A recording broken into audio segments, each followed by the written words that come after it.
fire.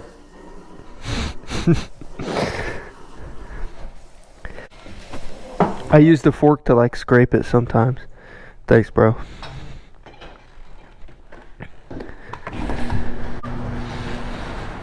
I should be over all the butterflies. So I'm actually wearing pants and a sweatshirt even though it's 70 degrees out. A little bit humid because as you can see it's wet. It rained earlier. And it's supposed to rain a little bit later. I'm probably going to get caught in the rain on the way home. So that's why I'm wearing pants and a sweatshirt.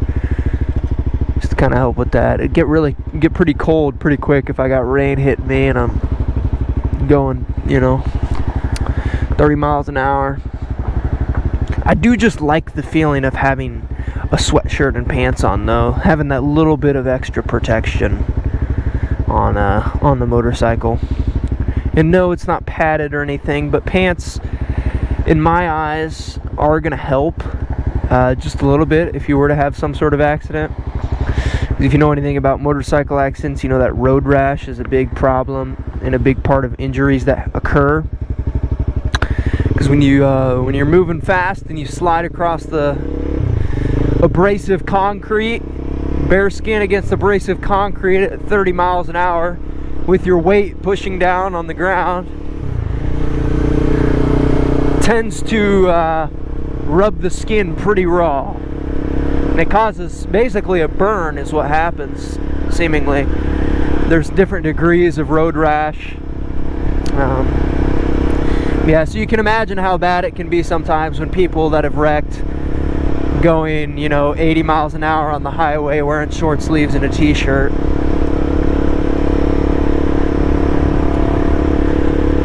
So that little bit of extra protection, even though it won't do much in the case of a slide or anything, it won't do much because this material is not meant for sliding against the road. It definitely is better than bare skin. Ah! This is why you wear a full face helmet. Gosh dang, that bug got me in the, holy cow, like the worst spot. Right in the like, I don't even know what that's called. The like where your eye boogers are at. Bug flew right in there.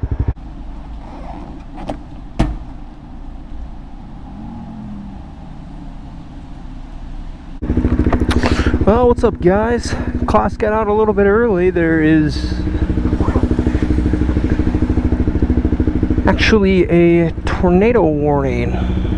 Lots of rain, I can see.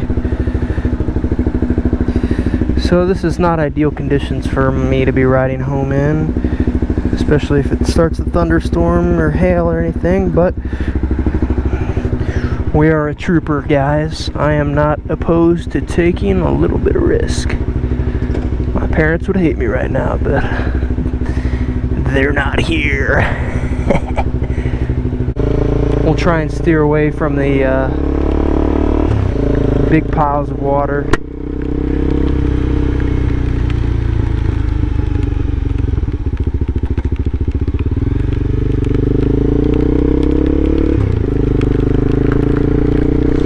Hopefully the GoPro doesn't get too wet.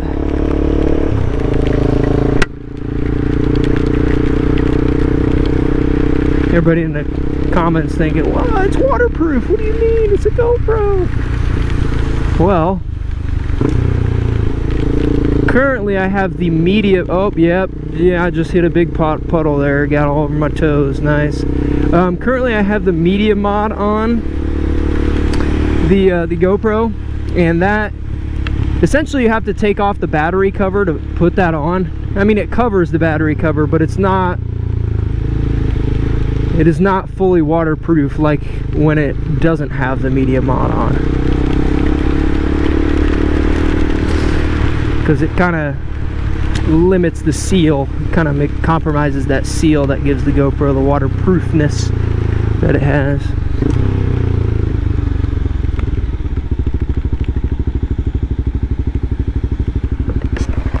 People looking at me like I'm crazy right now. Yeah, I hit a couple puddles already. Got the shoes wet. Love that. Gotta do what you gotta do sometimes though, eh? The annoying thing about riding in the rain is visibility on the visor, because the water droplets, I don't have the proper equipment on it because it fogs up easier usually, and then also just the water droplets sometimes kind of get too much on there, get to be too much on there, and then they block my vision, so I kind of have to wipe it off with my hand. But I try not to wipe it because then it, you know, mixes all the grum that's on my gloves already with the on my windscreen. I don't want any of that nasty stuff on my face screen, windshield, face screen, whatever you want to call. Visor is what it's called, actually, on my visor. I'll tell you what though, these rainy days are nice to ride in. Not like fun, but they're kind of neat riding in them. You get a different feel for the road when you're on a motorcycle. Oh, I'm just in a puddle right there. Oh dude, my feet are soaked. Gotta love that. All my buddies and I are actually, I think we're gonna go see Steve-O. He's coming to a town nearby doing a show, so I'm excited for that. Steve-O's a funny guy. I don't know if that was lightning or what. Or a little bit more exposed to lightning when I'm riding a motorcycle, we'll be honest. It does kind of worry me, but most of the time not riding in these kind of conditions anyways. I'm gonna go extra slow in second gear for this turn.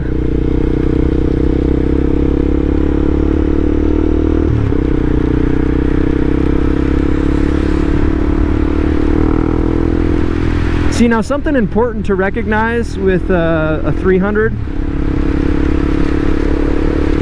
is that the rear tire oftentimes doesn't have enough power to actually cause slippage like the bigger bikes will. So like I can pretty much get away with a lot on the throttle even in these bad conditions. Like if I just do a little burp like that, it doesn't even, like my rear tire doesn't even start to slip, because it's just, and this bike does not have traction control to my understanding. I don't think it does.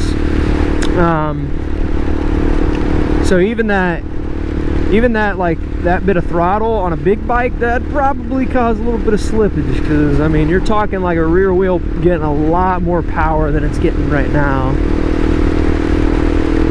Now if I'm in a turn where there's less weight on the rear wheel, less rubber hitting the ground, then it's a different story. This bike, I'm not saying these bikes don't have enough power to do it, it just takes a lot more of their range to actually get to that point where there's a loss in traction.